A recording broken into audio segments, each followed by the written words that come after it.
अस्सलाम वालेकुम। आज की वीडियो में हम करेंगे एक्सरसाइज 9.3। ये जो 9th क्लास के मैथमेटिक्स का हम करेंगे क्वेश्चन नंबर 5 है। जो पिछले क्वेश्चन है पहले करवा चुकी हूँ, उसका लिंक मैं डिस्क्रिप्शन में दे दूँगी, आप वहाँ से देख लीजिएगा। और अगर अभी तक आपने मेरा चैनल सब्सक्राइब नहीं किया तो उसको सब्सक्राइब कर दीजिए और बेल आइकन को लास्ट में प्रेस कर दीजिएगा ताकि आपको न्यू आने वाली वीडियोज़ के बारे में पता चल सके। तो स्टार्ट करते हैं। हमारे पास क्वेश्चन नंबर 5 है कि show that the diagonals of the parallelogram having vertices A B C and D bisect each other.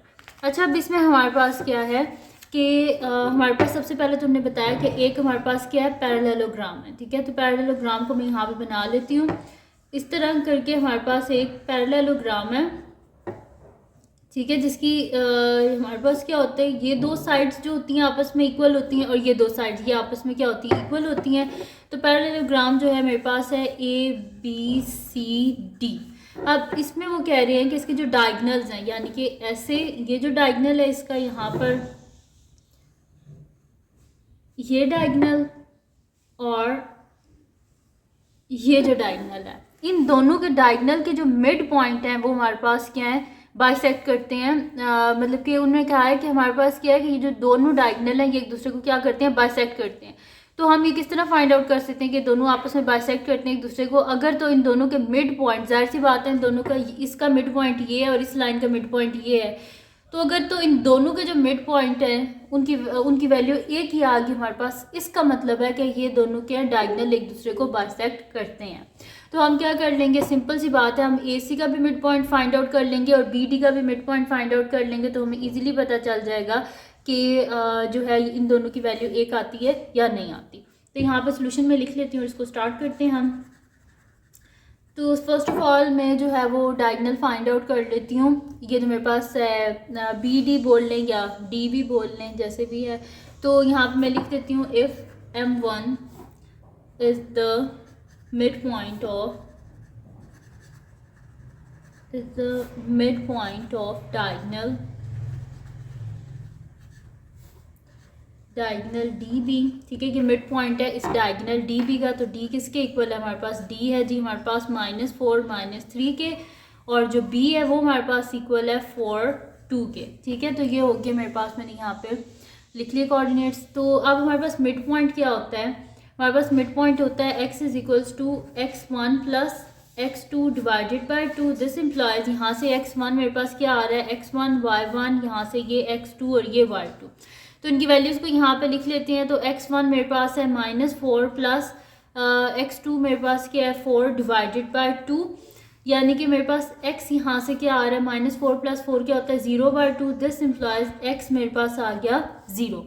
अब y को फाइंड आउट करना है, तो y हमारे पास क्या होता है y1 plus y2 divided by 2। This implies यहाँ से y1 क्या है -3 और y2 क्या है मेरे पास +2 divided by 2। This implies which is equals to -1/2, यानी कि मिड पॉइंट, यानी कि M1 जो है मेरे पास M1 मेरे पास इक्वल आया है 0 और -1/2 के। ठीक है, तो फर्स्ट मिड पॉइंट मेरे पास आ गया।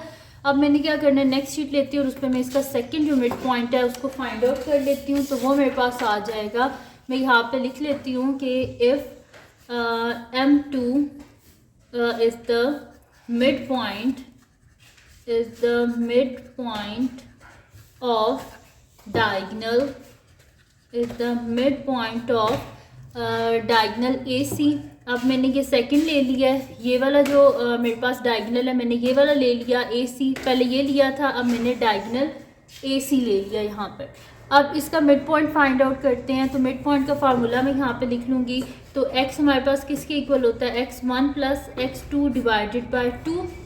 तो यहाँ से मेरे पास क्या आ जाएगा, सबसे पहले मैं यहाँ पे लिख लेती हूँ कि मेरे पास a किसके इक्वल है, a है जी मेरे पास 1 2 के इक्वल है, और जो मेरे पास c है वो इक्वल है -1 और -3 के, यानी कि x1 y1 x2 y2। ठीक है, इनकी वैल्यूज़ को यहाँ पे सब्स्टिट्यूट कर लेते हैं। तो x is equals to x1 मेरे पास किसके इक्वल है 1 plus -1 divided by 2। This implies 1 -1 divided by 2। This implies which is equals to 0/2, यानी कि x मेरे पास आ गया 0/2 के इक्वल। अब y को फाइंड आउट कर लेते हैं। y मेरे पास है y1 plus y2 divided by 2। तो इसकी वैल्यू को यहाँ पे सब्स्टिट्यूट कर लेते हैं। तो मेरे पास आ जाएगा y is equal to y1 क्या है 2 प्लस y2 मेरे पास क्या है -3 डिवाइडेड बाई 2। दिस इम्प्लाइज मेरे पास हो गया 2 -3 डिवाइडेड बाई 2। दिस इम्प्लाइज यहाँ पे हो गया 2 - 3 क्या हो जाएगा -1/2। ठीक है जी। तो यानी कि मेरे पास क्या हो गया m2xy मेरे पास हो जाएगा 0 और -1/2। तो ये मेरे पास इसके मिड पॉइंट दोनों आ गए। एक मिड पॉइंट जो है वो मेरे पास आया है 0 -1/2 और जो सेकंड मिड पॉइंट है वो भी मेरे पास आया है 0 और -1/2। तो यहाँ पे मैं लिख दूंगी as mid point of the diagonal coincide hence diagonal bisect each other, क्योंकि दोनों जो हैं मेरे पास यहाँ पर डायगोनल दोनों जो मिड पॉइंट है वो मेरे पास आया है 0 और -1/2। तो मैं यहाँ पे लिख दूंगी कि एज